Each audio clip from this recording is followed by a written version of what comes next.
جس وقت زمین گناہوں سے بھر جاتی ہے تو اللہ تعالیٰ شانہ اس کچھ عرصے تک انتظار کرتے ہیں اور اس کے بعد پھر اس زمین کے تباہ کرنے کا فیصلہ کرتے ہیں۔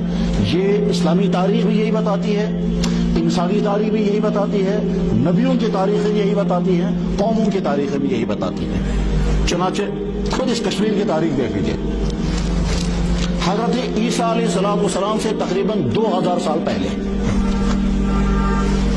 جناب رسول اکرم صلی اللہ علیہ وسلم کی ذات اقدس سے تقریباً 2500 سال پہلے، اور حضرت عیسیٰ علیہ السلام سے تقریباً 2000 سال پہلے اس پورے کشمیر میں سب سے زیادہ شاندار شہر، سب سے زیادہ پر رونق شہر، اس شہر کا نام تھا دھرمت نگر۔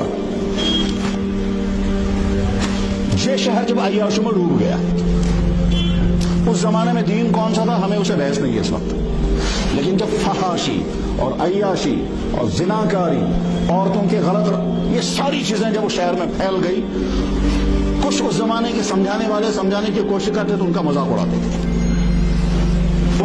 اڑاتے تھے، نتیجے وہ بھاگتے تھے وہاں سے۔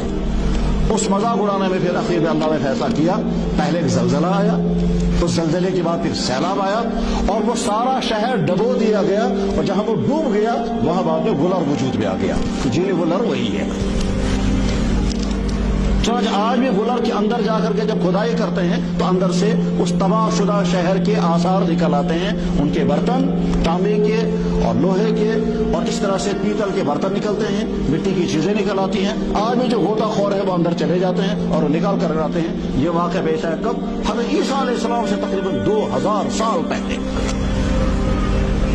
اللہ نے وہ شہر ہی ختم کر دیا، وہ آبادی ہی مٹا کر کے رکھ دی۔ ان کا ایک آدمی بچا ہے، سنا، وہ جو ان کو سمجھایا کرتا تھا، اور وہ لوگ مانتے نہیں تھے، تو اس دن رات میں اسے خواب میں دیکھا یہاں کوئی سیلاب آنے والا ہے، سوچ کرال وہ سوچے سو، اس کے بعد وہ وہاں سے بھاگا۔ تو آج بھی وہاں کنارے میں جہاں اسے جان بچائی تھی اس جگہ کچھ کرال گونڈ کہتے ہیں یا کرال کہتے ہیں کرال پورا، بہرحال وہ کرال جہاں وہ جان اس نے بچائی تھی آج بھی وہ جگہ موجود ہے، باقی سارا شہر میں ڈیمیج کر دیا گیا۔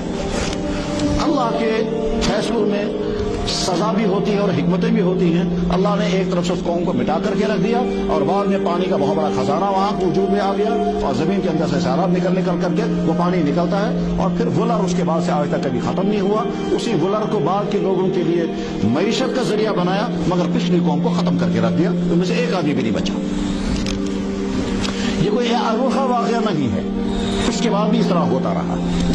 چنانچہ اس کے بعد تقریباً 1500 سال کے بعد پھر اسلام، کشمیر میں اسلام آنے سے پہلے 1500 سال بعد پھر جب یہ شہر آباد ہو رہا تھا، اور اس آباد شہر میں خاص طور پر نوگورہ کے علاقے میں جب پھر اسی طرح سے بدکاریاں ہونے لگی، پھر اسی طرح سے ظلم ہونے لگا، یہاں تک کہ جانوروں کے ساتھ بھی جب وہ ظلم ہونے لگا تو پھر ایک زلزلہ آیا اور پھر پانی کا سیلاب آ گیا اور جھیل ڈل وجود میں آ گیا۔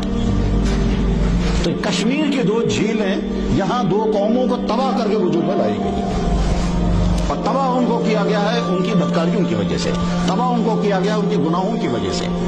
اللہ جل شانہ کا ضابطہ یہی ہے۔ کیا ضابطہ ہے کہ جب کوئی قوم راستے سے ہٹ جاتی ہے اور راستے سے ہٹنے کے بعد پھر ان کو سمجھایا جاتا ہے، ان کے سامنے حق آتا ہے، لیکن اس سے پہلے بھی وما كان ربك ليهلك القرى بظلم واهلها مصلحون۔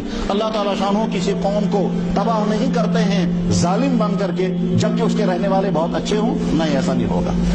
وما كان ربك ليهلك القرى، اللہ تعالیٰ کسی ملک کو، کسی بستی کو ہلاک نہیں کرتے ہیں، واهلها مصلحون، یہ حالات ایسے ہوں گے، قوم ایسی بگڑی ہوئی ہوگی، اعمال ان کے بگڑے ہوئے ہوں گے، اور اس کے بعد پھر اللہ تعالیٰ شانہ کی طرف سے پکڑ آتی ہے۔